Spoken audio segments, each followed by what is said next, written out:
"We sold the company," my wife said, while holding my brother's hand by my hospital bed. "We're moving to Naples." I didn't argue, didn't react, just watched them walk out. What they didn't know was that they never read Clause 14C. My name is Daniel Harper. I'm 47 years old. I built Harper Construction from nothing. Started with just an old pickup truck and a garage contract. Commercial buildings. That was our specialty. By last winter, we had 134 employees. Projects in 5 states. Not bad for a guy who started with nothing but calloused hands and too much determination, you know. The company was everything. I put in 16-hour days for years. Missed birthdays, holidays, my father's funeral. I was closing the Westridge Mall deal. Had to be there. Dad would have understood. He taught me that. The work comes first. Melissa, my wife of 15 years, she used to joke that I was married to the company first. Her second wasn't really a joke, though. Truth wrapped in a smile. That's how we got by. Peter, my younger brother, he joined when we hit 30 employees. Operations manager, good with people, better with numbers. Family business, you see. That's what I wanted. Something to leave behind. Something with the Harper name that would outlast me. I had this vision of sitting in a corner office someday, watching Peter run the day-to-day while I planned the big picture stuff. Melissa handling the books. Maybe the 3 of us. A legacy. You want to know when it all changed? It was January 12th, Tuesday. I remember because I'd postponed a doctor's appointment, 3rd time, to check the framework at our Riverside project. Big storm was coming in. Wanted to make sure the temporary supports would hold. I was on the 3rd floor. When picking up, everyone else had gone home already, just me with my hard hat and clipboard. Then I heard it, metal groaning, like something waking up hungry. 1 minute I'm standing, the next, I'm not standing anymore. Not sure I'll ever stand again. Steel beam, collapsed. Hit me just right, or wrong, I guess. Severed my spinal cord at T4. That's medical speak for paralyzed from the chest down, permanently. That's what the doctors said. Permanent, like they were stamping my life with an expiration date. First few weeks, Melissa barely left the hospital room. Peter came by every evening. "Everything's under control," he'd say. "Just focus on getting stronger." He'd bring company updates, contract approvals, bid proposals. I'd sign what needed signing. Tried to stay involved from my hospital bed, trauma ward to rehab center, learning how to navigate life from a wheelchair, how to dress yourself when half your body won't move, how to live with catheters and pressure sores and all the things nobody talks about. And somewhere in there, their visits started getting shorter, less frequent. "Running the company is overwhelming," Melissa explained, dark circles under her eyes. "Peter's handling everything, but it requires both of us working together." I didn't question it. I trusted them. That was my first mistake. 3 months into recovery. March, still at the rehab center. They came together that day. I remember thinking it was nice, them supporting each other through all this. Melissa wore her navy business suit, the one she saves for important meetings. Peter had his leather portfolio, the expensive one I gave him for Christmas. "We need to talk about the future," Melissa began, sitting at the edge of my bed. Not too close. I nodded, thought we were finally going to discuss my return. Maybe part-time at first, working remotely. "The company needs active leadership," she continued, "not someone." She glanced at my wheelchair in the corner. "With limitations." Peter cleared his throat, opened his portfolio. "We've received an offer from Consolidated Build, $5.8 million cash buyout." He slid some papers toward me. "We've accepted on behalf of the company." I remember staring at those papers. They had my signature on them. "Except I hadn't signed anything. The transfer is already complete," Melissa said, her voice steady, practiced. "The money will be in the account by Friday.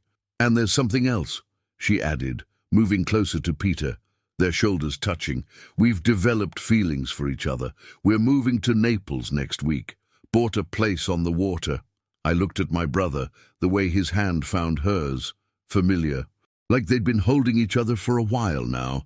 How long? I asked. Just those 2 words. Peter shrugged. Does it matter? I could have shouted. Could have called security. Could have reached for the phone and called the police right then. Forgery is a felony in our state. Could have threatened lawsuits, criminal charges. But I just watched them, studied their faces, the confidence, the absolute certainty that I was finished. A man in a wheelchair. What could I possibly do to them? They left hand in hand, didn't even look back. I waited until they were gone before allowing myself to feel anything. You know what's funny? They thought they had it all figured out, but they missed something important. What neither of them knew was that 6 months before my accident, I'd started noticing things, small things, Peter making decisions without consulting me, money movements that didn't add up, nothing I could prove, but enough to worry me. So I did something, just in case. Never thought I'd need it. I called Max Ellison, our company counsel, old friend from law school, asked him to implement specific protections in our corporate structure, hidden in the fine print where Peter never bothered to look. Just a precaution, I told Max at the time. Probably nothing. Wasn't nothing after all. That night after they left, I lay in my rehab center bed, staring at the ceiling. Nurse came in, asked if I needed anything for pain. No, I said, I'm fine. Wasn't fine. But pain medication wouldn't touch what I was feeling. 2 people I trusted most in the world. 15 years of marriage, my own brother. But I didn't cry, didn't throw things, didn't call them, beg them to reconsider. Instead, I reached for my phone, sent an email. Max, need to talk. Urgent.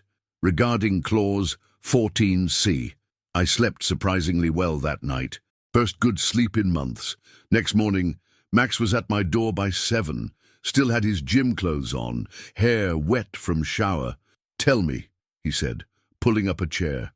I explained what happened, showed him a photo I'd taken of the forged documents before they left. Max nodded, calm, taking notes. They think you're helpless, he said. Not a question, a statement. They do. And are you? I looked him straight in the eyes. What do you think? He smiled then. Small smile. Dangerous one.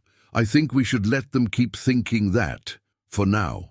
That's when we started building the case. Methodical, step by step. Clause 14-C required independent signature verification for any transaction over $1 million. Another clause mandated external audit before finalization of major ownership transfers. Peter never read the fine print, too busy, too confident.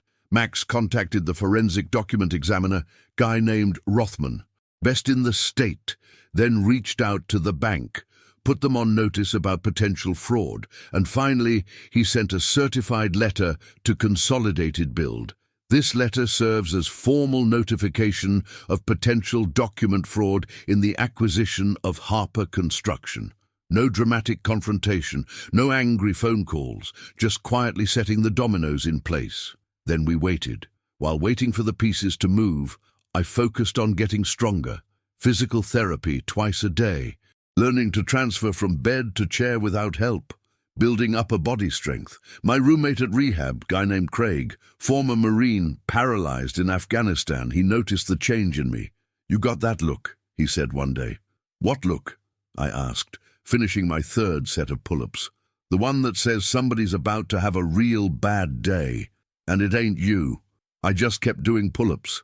7 days after sending the letter, Max called. Consolidated Build had responded.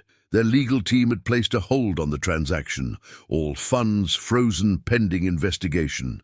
They've tried to withdraw the money 3 times, Max said. Bank blocked each attempt. I pictured Melissa and Peter at the bank, the confusion, then panic, attempting again and again to access the money, being denied each time. Have they called you? Max asked. No, I said. They will.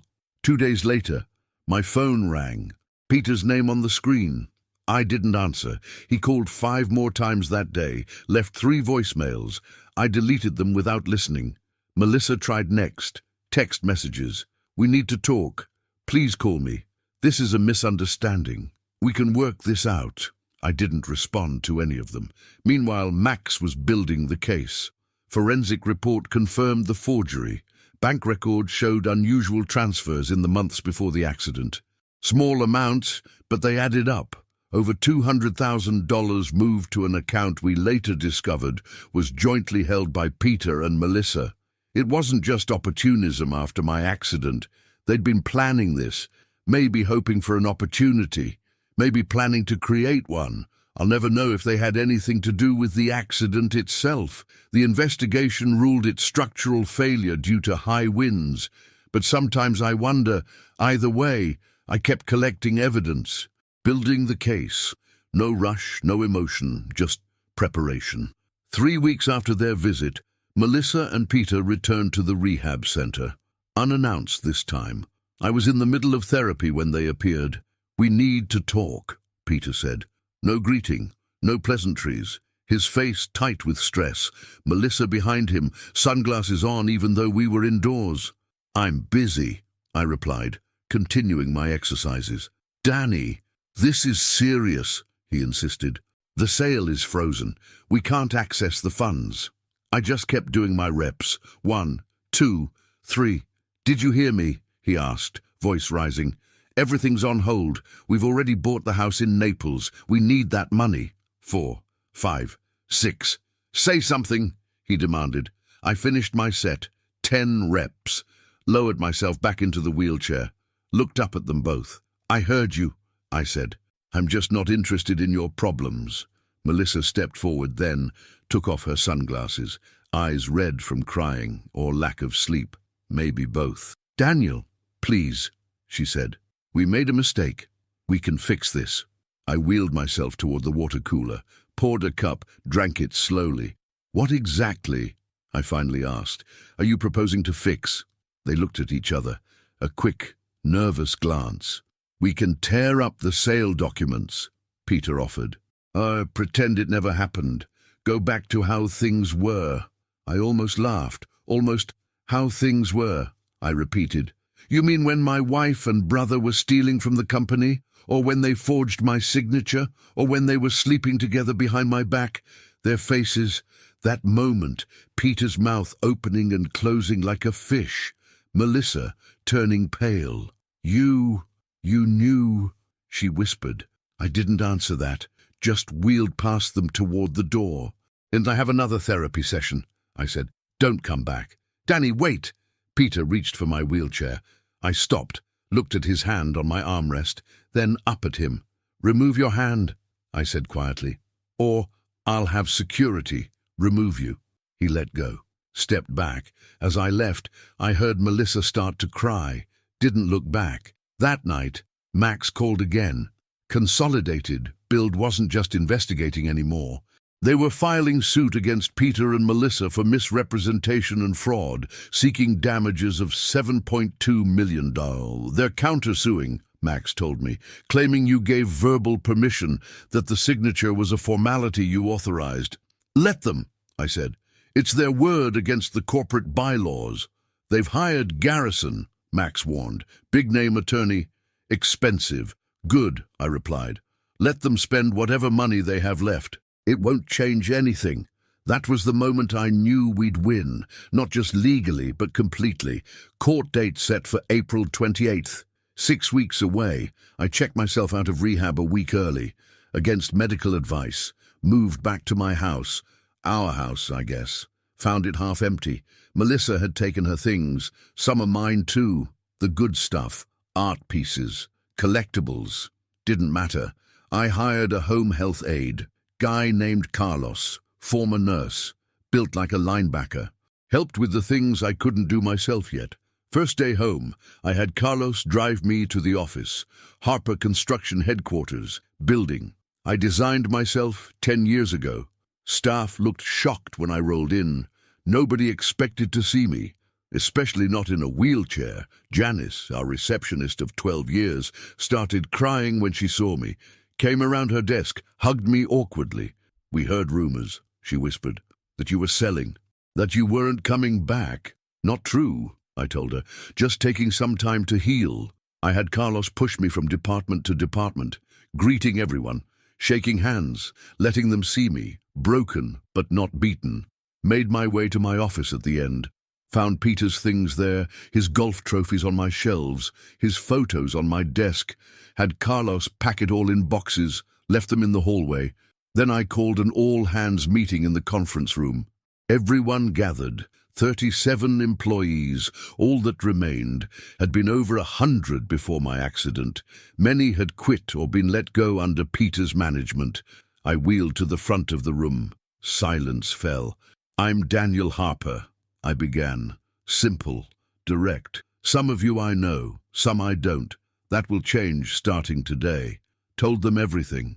The accident, the betrayal, the forgery, the frozen sale. No emotion. Just facts. "Harper Construction is not being sold," I concluded. "I'm back. Things will change, but we will rebuild together.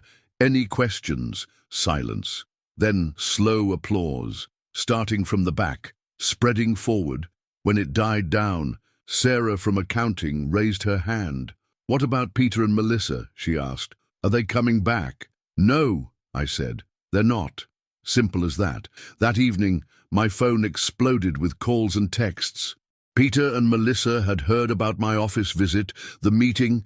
I turned my phone off, ate dinner, watched a movie, slept in my own bed for the first time in months. Next morning, Max called with news. Consolidated. Build had withdrawn their purchase offer completely, issued a press release distancing themselves from the attempted fraudulent acquisition of Harper Construction. By noon, the story had hit the local business press. By evening, it was on the regional news. I didn't give interviews, didn't issue statements. Let the facts speak for themselves. 3 days later, I received a letter from Garrison Law offices. Peter and Melissa were dropping their countersuit, seeking settlement. I had Max draft a response. "No settlement offers will be considered at this time." Then I filed criminal charges for forgery and fraud. The criminal case moved slowly. These things always do. But the civil suits, those moved faster. Consolidated Build's lawsuit forced Peter and Melissa to hire expensive attorneys. The house in Naples went back on the market. Not enough. The court froze their assets pending resolution. All accounts, properties, even Melissa's car. I kept working. From my wheelchair, I rebuilt what they had nearly destroyed, reached out to former clients, secured new contracts, hired back key employees who'd left. 6 months after returning to the office, Harper Construction was profitable again. Smaller than before, but stronger, more focused. The criminal case finally went to court in November. I testified from my wheelchair. Calm, factual, let the evidence speak. Peter and Melissa sat at the defense table, both looking thinner, worn down. Melissa couldn't meet my eyes. Peter stared, trying to look defiant, failing. The jury deliberated for less than 3 hours. Guilty on all counts. Peter got 4 years, Melissa 3, with possibility of parole after 18 months. As they were led away, Peter finally looked broken, turned to me once, mouth opening as if to speak, then closed it, nothing left to say. Outside the courthouse, reporters shouted questions. How does it feel to see them sentenced? Do you feel justice was served? Will you visit them in prison? I just wheeled past. No comment. That night, at home, Carlos asked if I wanted to celebrate, maybe open some champagne. "No," I told him, "just another day." But later, alone in my bedroom, I allowed myself one small smile. Not from happiness, just acknowledgement of the end of something, the beginning of something else. That was 2 years ago. Today, Harper Construction has 89 employees, not as big as before, but solid. Profitable. I come to the office 3 days a week. Work from home the rest. Chair of the board now, not CEO. That's Max's job. Turns out he's good at it. Better than I was, maybe. My legs still don't work. Never will. I've accepted that. Sometimes I dream I'm walking. Wake up disappointed. But not as often now. Melissa wrote me from prison. 3 letters. I recognized her handwriting on the envelopes. Never opened them. Had Carlos throw them away.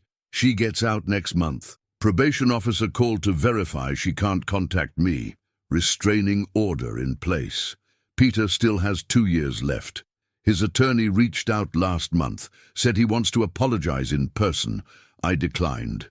The company that almost bought us, Consolidated Build, filed for bankruptcy last year. Market downturn, bad investments. Nothing to do with us. But still, interesting how things turn out. Sometimes, in the office, I catch people looking at me. With pity, maybe. Or curiosity, the boss in the wheelchair. The man whose wife and brother betrayed him. I don't mind. Let them look. Last week, a potential client asked about the scandal. Wanted to hear the story firsthand. Not much to tell, I said. Business disagreement. Resolved now. He seemed disappointed. Expected drama, I guess. Revenge story. Something more. Emotional. But that's not what this was ever about. People ask if I'm lonely. If I miss having someone. Family? I have the company. The people who stood by me. Who came back when I called. That's enough. Someone asked recently if I forgive them. Melissa and Peter. I don't think about forgiveness. Or revenge. Just consequences. You make choices. You live with what follows. Some falls break you. Others just show you who pushed